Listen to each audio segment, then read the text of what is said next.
Nous allons ouvrir la parole de Dieu. Je vais vous demander de bien vouloir vous lever. Nous allons ouvrir dans le livre des psaumes, au chapitre 73. Le psaume 73. Et je vais parcourir quelques versets avec vous. Déjà, les 3 premiers versets.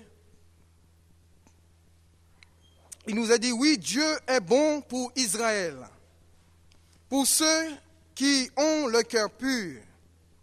Toutefois, mon pied allait fléchir, mes pas étaient sur le point de glisser, car je portais envie aux insensés en voyant le bonheur des méchants.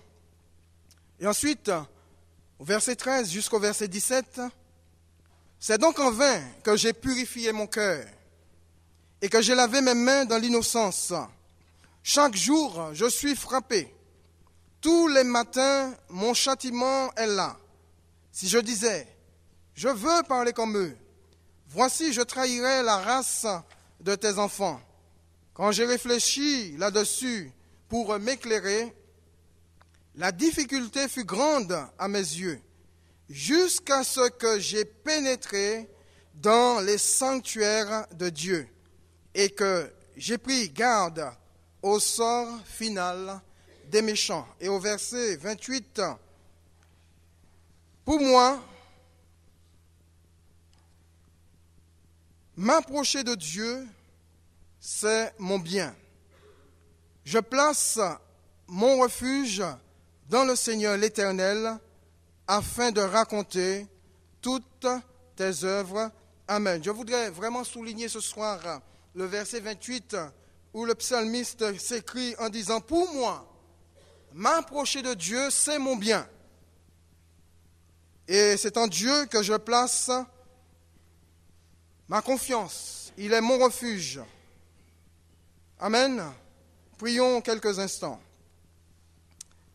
Nous te bénissons, Seigneur. Et nous te remercions parce que notre Dieu, toi seul est Dieu. Toi seul est éternel. Toi seul est tout-puissant. Toi seul est créateur. Toi seul détiens toutes choses entre tes mains. Toi seul soutiens toutes choses par ta parole puissante. Toi seul est notre Père. Toi seul est notre Sauveur. Toi seul est notre Maître. Et ce matin et ce soir, Seigneur, nous déclarons que tu es notre Dieu, que tu es notre Père, et que tu n'es pas, Seigneur, celui qui est perturbé par les événements, par les circonstances. Tu es le Dieu qui règne, tu es le Dieu qui siège sur ton trône en juste juge. Tu as toutes choses entre tes mains. Tu es le Dieu qui dirige et contrôle toutes choses. Seigneur, ce soir, ton peuple te bénit. Et nous te disons, notre Dieu, parle à nos cœurs au moyen de ta parole et par la puissance de ton Saint-Esprit. Que nos cœurs soient disposés à recevoir de toi, Seigneur, ce que tu as préparé pour nous. Seigneur, ouvre notre intelligence et donne-nous à comprendre, Seigneur, ta parole sous l'inspiration de ton esprit. Donne-nous à saisir ta pensée et à connaître, Seigneur, ta volonté pour nos vies, dans le nom de Jésus. Amen. Amen. Donc, vous pouvez vous asseoir. Le psalmiste termine ce psaume en disant, pour moi, m'approcher de Dieu, c'est mon bien. On se rend compte que le psalmiste avait une mauvaise vision quand il regardait les méchants. Quand il regardait des hommes, des femmes qui ne connaissaient pas Dieu prospérer, quand il les voyait se réjouir sur la terre, eh bien pour lui, c'était comme pas normal de voir ceux qui n'appartiennent pas à Dieu prospérer, ceux qui n'appartiennent pas à Dieu se réjouir. Il avait une mauvaise vision des choses parce qu'il se trouvait au mauvais endroit. Jusqu'au moment où il va dire « Mes pieds ont failli fléchir, mes pas étaient sur le point de glisser, parce que moi, je portais envie aux insensés. Jusqu'au moment où il va se trouver dans le lieu où sa vision des choses va changer. Parce qu'il nous a dit au verset 16, ou au parti du verset 17, au verset 17, jusqu'à ce que j'ai pénétré dans les sanctuaires de Dieu et que j'ai pris garde au sort final des méchants. Nous pouvons avoir une vision fausse de ceux qui n'appartiennent pas au Seigneur, quand nous les voyons prospérer, quand nous les voyons se réjouir sur la terre. Mais Dieu est celui qui est capable de nous donner la vraie vision, comme il a donné au psalmiste une vraie vision de ceux qui attendent les pécheurs, de ceux qui attendent les insensés, même s'il les voyait prospérer, même s'il les voyait se réjouir. Et lorsque le psalmiste, dans le lieu où il a eu la vraie vision de Dieu, eh bien, il s'est rendu compte que pour lui, la seule solution, c'est de s'approcher de Dieu. Et s'approcher de Dieu, pour lui, il n'y avait rien d'autre. Rien qui puisse lui apporter le bonheur que la présence du Seigneur. Pourquoi as-tu besoin de t'approcher de Dieu? Eh bien, pour répondre à cette question, je crois qu'il y a 3 éléments que nous devrions prendre en compte. Premièrement, le premier élément, c'est la connaissance. On doit s'approcher de Dieu parce qu'on est appelé à le connaître. Même si nous avons une connaissance du Seigneur, bien sûr, nous n'aurons pas une connaissance, je dirais, une pleine connaissance du Seigneur. Mais la parole de Dieu nous appelle à croître dans la connaissance du Seigneur. Et lorsque nous nous approchons de Dieu, eh bien, nous croissons dans sa connaissance. Le fait de s'approcher de Dieu nous permet de croître dans la connaissance. Nous approcher de Dieu par amour. Croître aussi dans l'amour que nous avons pour notre Dieu, pour celui qui nous a sauvés, pour celui qui a jeté des regards bienveillants sur nos vies, alors que nous étions loin de lui, alors que nous étions là dans la boue de notre péché. Dieu a jeté des regards bienveillants sur nos vies et il a su nous tendre la main, il a su nous sortir du bourbier dans lequel nous nous trouvions. Et donc, il est important de s'approcher de Dieu pour, je dirais, l'aimer, pour que notre amour puisse croître encore. Et troisièmement, je dirais, il est important de s'approcher de Dieu pour le servir.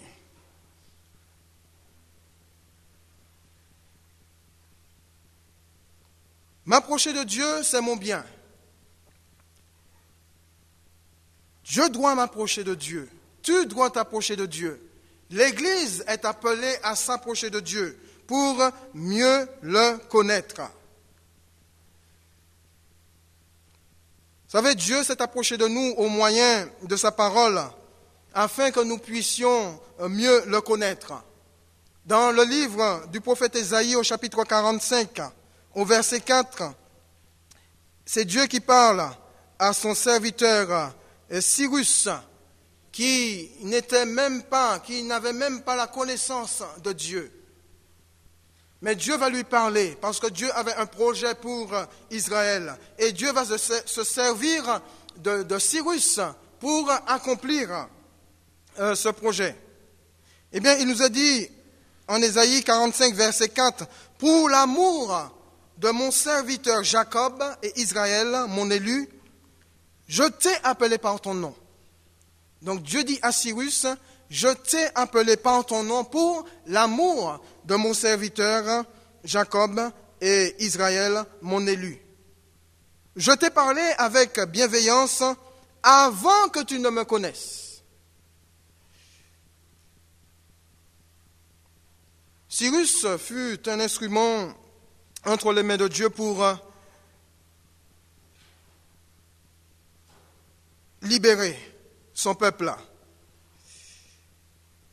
Et Dieu va lui dire, mais avant même que tu ne me connaisses, je t'ai appelé par ton nom. Je t'ai parlé avec bienveillance. Et Dieu, dans la pensée de Dieu, Dieu désirait que le roi Cyrus puisse le connaître. Dieu appelait au travers de ces quelques mots. Dieu appelait le roi Cyrus à le connaître, comme Dieu appelle tous les hommes à le connaître. Et aussi à le reconnaître comme étant le seul Dieu, comme étant le seul vrai Dieu, l'unique. Il dit à Cyrus, « Je suis l'Éternel, et il n'y a point d'autre il n'y a point d'autre. En moi, il n'y a point de Dieu. Je suis l'Éternel, le Dieu que tu dois connaître, le Dieu que tu dois apprendre à connaître, le Dieu que tu dois chercher à connaître. » Et la Bible nous dit que ceux qui veulent vraiment connaître Dieu, ceux qui veulent le chercher, ceux qui le cherchent de tout leur cœur, eh bien Dieu se laisse trouver. Quand nous le cherchons, quand vous le cherchez avec un cœur honnête et bon, avec un cœur sincère, Dieu veut absolument, frères et sœurs, que tous les hommes le connaissent, cherchent à le connaître. Et non seulement cherchent à le connaître, mais aussi le reconnaissent comme le Dieu unique. Il y a un seul Dieu, nous dit la Bible. Il n'y en a pas deux. Il n'y en a pas trois. Et Dieu, le Dieu de la Bible, le Dieu qui nous est révélé au travers des prophètes, le Dieu qui nous est révélé au travers de son Fils Jésus-Christ, le Dieu qui nous est révélé au travers des apôtres, est le seul et l'unique Dieu. Et Dieu veut que les hommes le reconnaissent comme étant unique, comme étant le seul, comme étant le véritable, comme étant le créateur, comme étant le maître de toutes choses.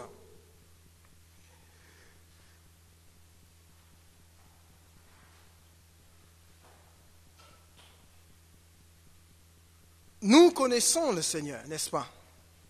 Nous connaissons Dieu, n'est-ce pas? Au travers, bien sûr, de son Fils Jésus-Christ, au travers de la parole qu'il nous a laissée. Eh bien, la petite connaissance que nous avons de Dieu, Dieu voudrait que nous ne nous arrêtions pas là. Dieu voudrait que nous ayons une connaissance beaucoup plus grande de sa personne, une connaissance beaucoup plus profonde de ce qu'il est, afin que rien, frères et sœurs, ne puisse nous déstabiliser dans ce monde, ne puisse nous déstabiliser sur cette terre, ne puisse nous déstabiliser dans notre société. Le psalmiste a failli être déstabilisé parce qu'il n'avait pas, je dirais, une connaissance, la connaissance de Dieu comme Dieu voulait se révéler à lui. Il portait envie aux méchants, aux insensés. Quelquefois, nous aussi, nous pouvons porter envie aux méchants et aux insensés lorsque nous les voyons se réjouir, lorsque nous les voyons être bénis, lorsque nous les voyons prospérer. Mais Dieu veut que nous ayons sa vision des choses. Parce que le méchant, même s'il prospère, même s'il se réjouit, eh bien, il a une finalité. Eh bien, Dieu veut que nous ayons la vision qu'il a lui-même du méchant. Parce que le méchant, même s'il se réjouit, même s'il prospère, et sa finalité, s'il ne connaît pas Dieu, c'est les tourments éternels. À moins qu'il saisisse la main du Seigneur, ou qu'il se tourne vers Dieu, ou qu'il apprenne à connaître Dieu au travers de la personne de Jésus-Christ. Frères et sœurs, c'est tellement important pour nous chrétiens aujourd'hui, je dirais nous chrétiens qui vivons les derniers temps, ou je dirais même les derniers jours, tellement important d'apprendre à connaître le Seigneur. nous approcher davantage de Dieu. Chaque jour, nous devrions nous approcher un peu plus près du Seigneur afin d'être proche de lui, afin d'être proche de son cœur, afin même, je dirais même, de sentir battre le cœur de Dieu.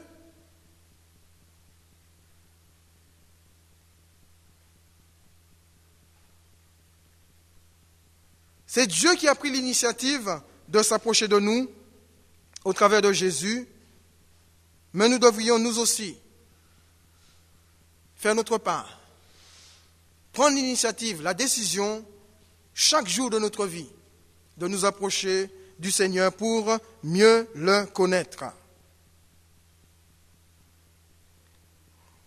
Dans la première épître aux Corinthiens, au chapitre 1er, versets 4 et 5, l'apôtre Paul dit « Je rends à mon Dieu de continuer l'action de grâce à votre sujet pour la grâce de Dieu qui vous a été accordée en Jésus-Christ.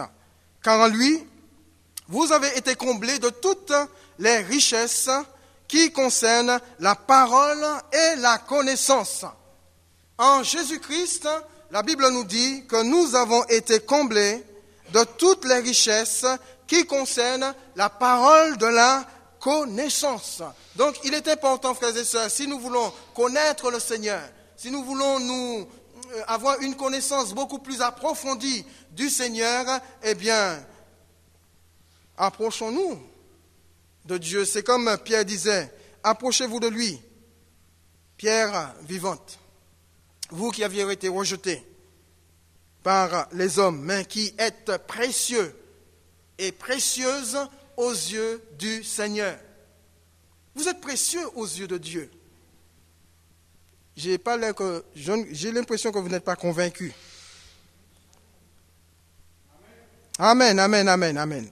Moi, je suis convaincu, je suis précieux aux yeux de Dieu. Parce que je suis une pierre vivante.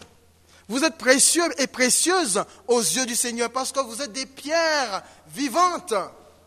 Et Dieu ne veut pas Dieu ne veut pas vous priver de sa connaissance, de le connaître si vous avez ce désir-là dans votre cœur. Et chaque enfant de Dieu qui a ce désir dans son cœur, eh bien Dieu se laisse trouver. Dieu se révèle. Dieu, je dirais même, Dieu s'ouvre pour que chaque enfant de Dieu puisse mieux le connaître. Vous êtes remplis, comblés de toutes les richesses qui concernent la parole et la connaissance. Est-ce que vous croyez que Dieu veut priver à ses enfants ou à son peuple ce désir de le connaître? Je dis non. En Jésus-Christ, nous avons tous la possibilité de mieux connaître notre Père, de mieux connaître notre Dieu. Jésus est venu justement pour nous révéler ce Père que nous ne pouvions pas connaître, ce Dieu que nous ne pouvons pas du tout connaître, que nous ne pouvons pas du tout voir. Mais en Jésus-Christ, nous le voyons, nous l'avons vu. En Jésus-Christ, nous le connaissons et nous pouvons de mieux en mieux le connaître au travers de la personne de Jésus-Christ. Paul continue en disant aux Corinthiens, dans sa première épître, au chapitre 3, versets 16 et 17, « Ne savez-vous pas que vous êtes le temple de Dieu et que l'Esprit de Dieu habite en vous? Ne savez-vous pas que vous êtes le temple de Dieu et que l'Esprit de Dieu habite en vous? » Si Dieu voulait nous priver de la connaissance, de sa connaissance, de mieux le connaître, Dieu ne nous aurait jamais donné son esprit. Et la Bible nous dit que c'est le Saint-Esprit qui connaît les profondeurs du cœur de Dieu, qui connaît les profondeurs du cœur du Seigneur. Le Saint-Esprit va prendre ce qui est dans le cœur de Dieu, dans le cœur du Seigneur, et nous les révéler à nous qui sommes ses enfants. Et je crois que ceux et celles qui veulent vraiment mieux connaître le Seigneur et qui font tous leurs efforts pour le connaître, avoir une bonne connaissance, eh bien, le Saint-Esprit va prendre ce qui est du Seigneur et va vous les révéler.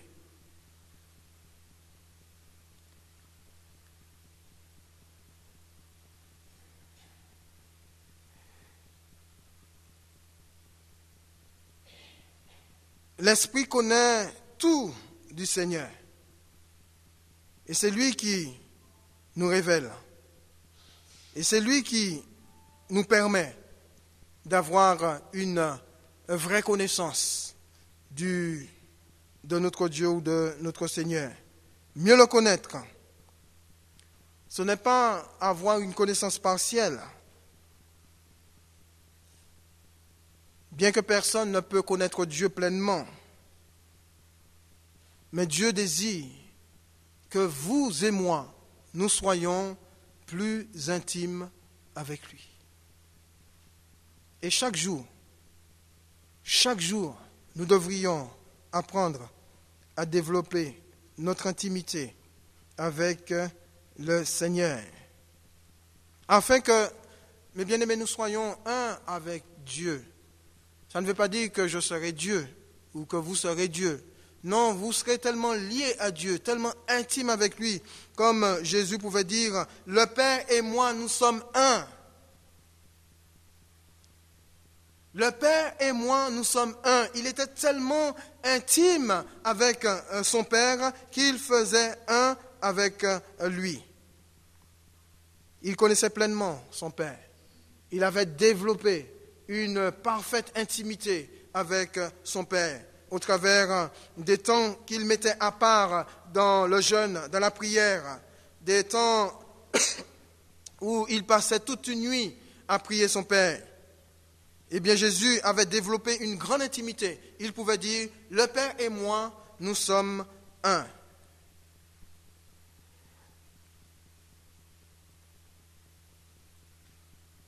Quand nous parlons d'intimité, nous pouvons aussi faire allusion à l'amour, aimer. Ce qui nous conduit au deuxième élément pour nous approcher de Dieu, eh bien, nous devrions nous approcher de Dieu pour mieux l'aimer. Est-ce que vous aimez Dieu? Mes frères et mes sœurs, est-ce que vous aimez Dieu? Vous aimez Dieu? Vous aimez le Seigneur Jésus? Vous aimez le Saint-Esprit? Eh bien, si vous aimez Dieu, si vous aimez le Seigneur, si vous aimez le Saint-Esprit, eh bien, vous allez chaque jour chercher à vous approcher de lui pour mieux l'aimer. Dieu nous appelle à développer, à accroître, dans notre amour pour lui. Peut-être qu'aujourd'hui, ton amour a un certain degré, une certaine hauteur. Eh bien, demain, tu dois prendre de la hauteur encore un peu plus. Tu dois monter encore un peu plus. Tu dois prendre un autre niveau. Et après demain, ainsi de suite, jusqu'à ce que tu croisses de plus en plus dans ton amour pour le Seigneur. Aimer Dieu pour ce qu'il est. Nous savons qu'il est Dieu. Nous savons qu'il est tout-puissant. Nous savons qu'il est éternel. Nous savons qu'il est créateur. Nous savons qu'il est omnipotent, omniscient, omniprésent. Donc nous l'aimons pour ce qu'il est. Nous savons ce que nos yeux voient, c'est lui qui a tout créé. Nous savons qu'il a même créé ce que nos yeux ne voient pas, dans le monde invisible. Il est l'auteur, le créateur de toutes choses. Aimer Dieu pour ce qu'il est. Nous savons que c'est lui qui tient l'univers entre ses mains. Et si nous sommes présents ce soir, si nous avons le souffle de vie, eh bien c'est uniquement par sa grâce. Nous devrions l'aimer pour ce qu'il est. Aimer Dieu, ce n'est pas une affaire de dire par la bouche, j'aime Dieu. Aimer Dieu, c'est du cœur. Ça vient du cœur et ça sort de la bouche. Aimer Dieu, c'est ça. Parce que Dieu voit ce qu'il y a au plus profond de notre cœur. Je ne peux pas dire j'aime Dieu et puis au fond de mon cœur, il n'y a pas de... C'est pas du tout vrai ce que je dis. Ce qui sort de ma bouche n'est pas du tout ce qui vient de mon cœur. Alors que Dieu sait très bien ce qu'il y a dans mon cœur. Aimer Dieu, ce n'est pas une affaire de parole, mais c'est une affaire de cœur. Et ces paroles qui viennent du cœur doivent sortir dans notre bouche.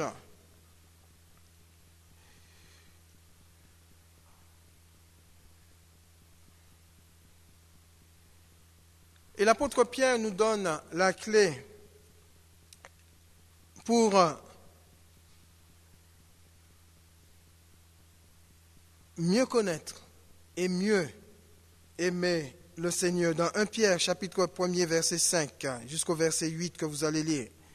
Il parle en disant, il faut faire tous vos efforts pour joindre à votre foi, premièrement la vertu, deuxièmement la science, troisièmement la tempérance, quatrièmement la patience, cinquièmement la piété, sixièmement l'amour fraternel, septièmement la charité. Et Pierre dit, si ces choses, toutes ces choses sont en vous,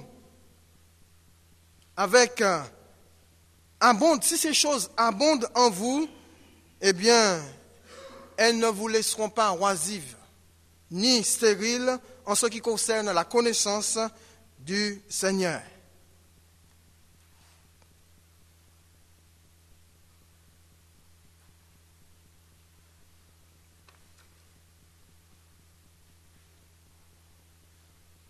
Aimez Dieu pour ce qu'il fait. Il a fait de toi son enfant. Dieu est un Père qui a engendré des fils et des filles au travers de l'œuvre de la croix, au travers de l'œuvre que Jésus-Christ lui-même a accomplie. Et cette œuvre a fait de vous des fils et des filles de Dieu, des héritiers et co-héritiers avec Christ, un peuple, un royaume de sacrificateurs, un peuple mis à part pour Dieu. Et Dieu va jusqu'à dire, au travers de la bouche de Jésus, qu'il a donné à ce peuple le royaume. Aimez Dieu pour ce qu'il fait. Bien-aimés, si Dieu a fait de nous ce que nous sommes, eh bien, nous devrions réaliser et nous devrions comprendre ce soir combien il est important de nous approcher de lui, non pas pour rester avec un amour petit, mais pour grandir dans l'amour de plus en plus pour notre Seigneur. Un jour, Jésus pouvait dire à Pierre, mais Pierre, il lui a posé plusieurs fois cette question, mais Pierre, m'aimes-tu? Pierre dit, oui Seigneur, tu sais que tu m'aimes, tu sais que je t'aime. Et Jésus a à nouveau posé la question à Pierre, mais Pierre, m'aimes-tu? Oui Seigneur, à la légère, Pierre va répondre, oui Seigneur, tu sais que je t'aime. Et la troisième fois, Pierre va comprendre la profondeur de la question que Jésus lui posait. Pierre, m'aimes-tu? Et là, Pierre va réfléchir. Seigneur, tu sais que je t'aime. Donc Jésus désire, frères et sœurs, que nous puissions grandir de plus en plus et chaque jour dans notre amour pour Dieu. Jésus aimait son Père plus que toute autre chose. Même s'il devait passer par une souffrance inimaginable, même s'il devait affronter la croix, mais il aimait son Père plus que toute chose. Justement, c'est par amour pour son Père et pour nous-mêmes que Jésus a affronté la croix. Est-ce que nous aimons le Seigneur plus que toute autre chose?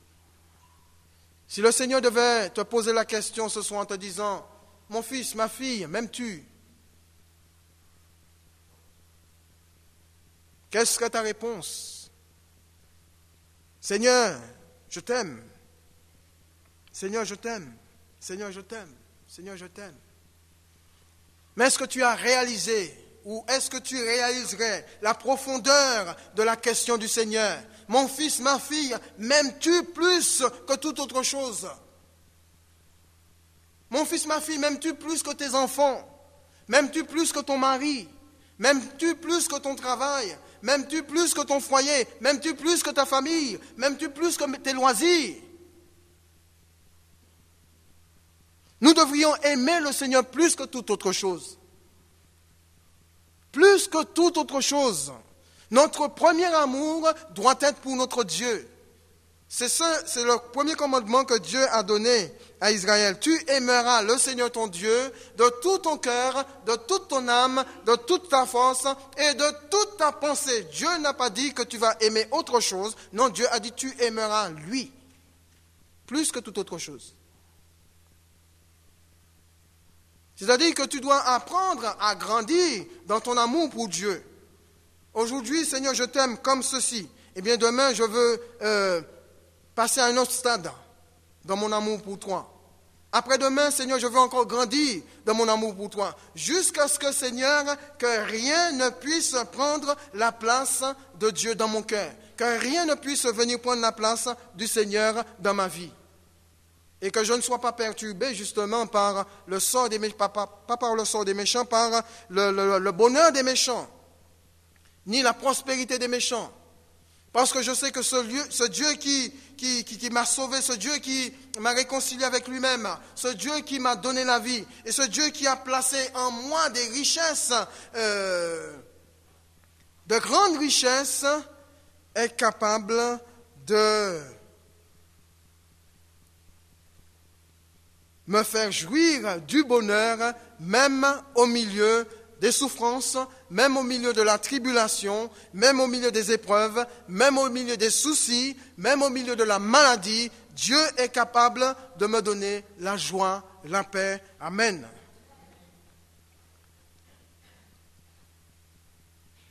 Je crois que, mes bien-aimés, nous allons vivre des temps difficiles, très difficiles.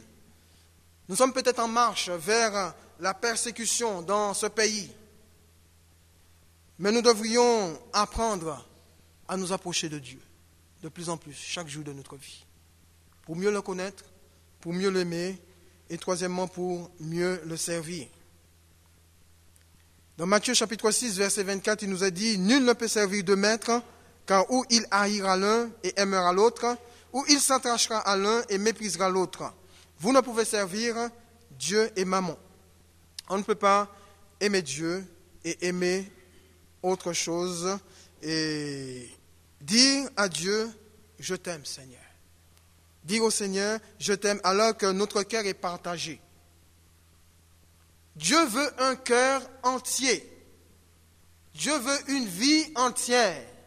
Dieu ne veut pas que nos cœurs soient partagés pour lui, une partie pour lui et une partie pour autre chose. Dieu veut que ton cœur, ma soeur, ton cœur, mon frère, soit entier pour lui. L'amour que tu dois porter doit être un amour entier pour le Seigneur. Tu ne peux pas servir deux maîtres à la fois. Car certainement tu vas aimer un et haïr l'autre. Ou tu vas t'attacher à un et rejeter l'autre. Si tu aimes Jésus comme seul maître, eh bien tu vas t'attacher et tu vas l'aimer lui seul. Et tu vas t'attacher à lui seul. Dieu est le seul digne d'un tel attachement. Je crois que lorsque nous avons compris et réalisé ce que nous sommes devenus en Dieu, nous n'avons pas de difficulté à faire des choix, c'est-à-dire à choisir Dieu. Moi, j'ai choisi Dieu. Moi, j'ai choisi le Seigneur. Moi, j'ai choisi de vivre pour le Seigneur. Peu importe ce que ça me coûte, moi, j'ai choisi de vivre pour Jésus. Parce que j'ai compris ce qu'il est et ce qu'il a fait de moi. Servir le Seigneur, t'approcher de Dieu pour mieux servir le Seigneur. Donc, Dieu nous appelle à le servir de mieux en mieux. Ce que nous avons fait pour le Seigneur dans le service aujourd'hui, eh bien, demain, nous essaierons de faire mieux. Et après-demain, nous essaierons encore de faire mieux, ainsi de suite. Parce que Dieu mérite Dieu est celui qui mérite de recevoir de nos mains ce qu'il y a de meilleur. Et nous devrions travailler, faire des efforts pour donner à notre Dieu, dans notre service pour lui, tout ce qu'il y a de meilleur. Mieux le servir, c'est s'impliquer tout entier.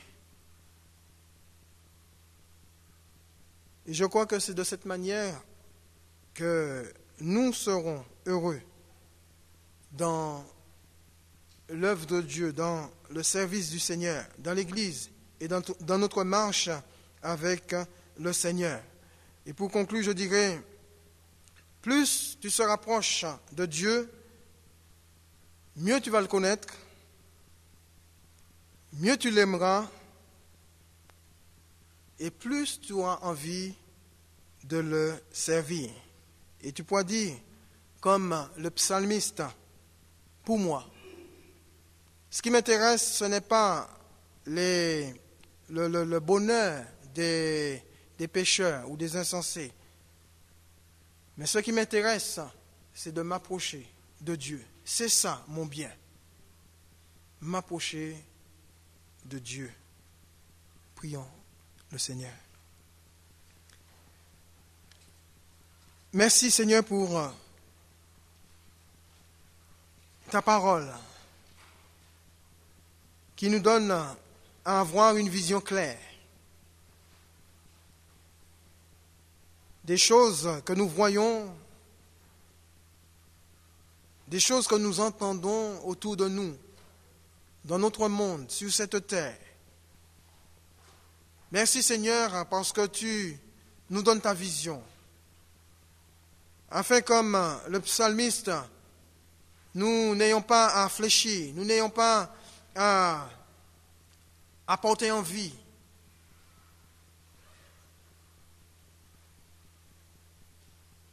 En voyant ceux qui ne te connaissent pas prospérer. Mais nous te remercions de ce que, Seigneur notre Dieu, tu es toi-même notre héritage. Et ce que nous désirons, Seigneur, c'est que chaque jour, nous apprenions à nous approcher de toi. C'est là le bien pour notre âme. C'est là le bien pour notre corps.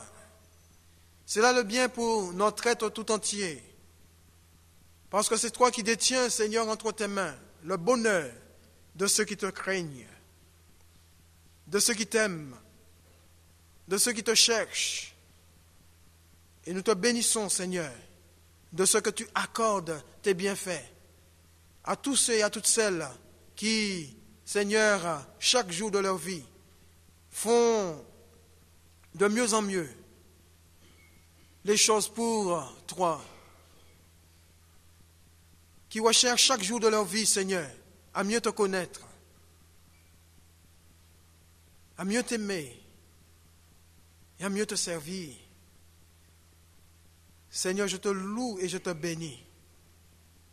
Je te demande, Seigneur, que tu continues à nous faire grâce encore, Seigneur, afin que nous puissions croître de plus en plus dans ta connaissance, dans notre amour pour toi, et aussi dans la manière dont nous te servons. Sois béni notre Dieu, dans le nom de Jésus. Amen. Amen.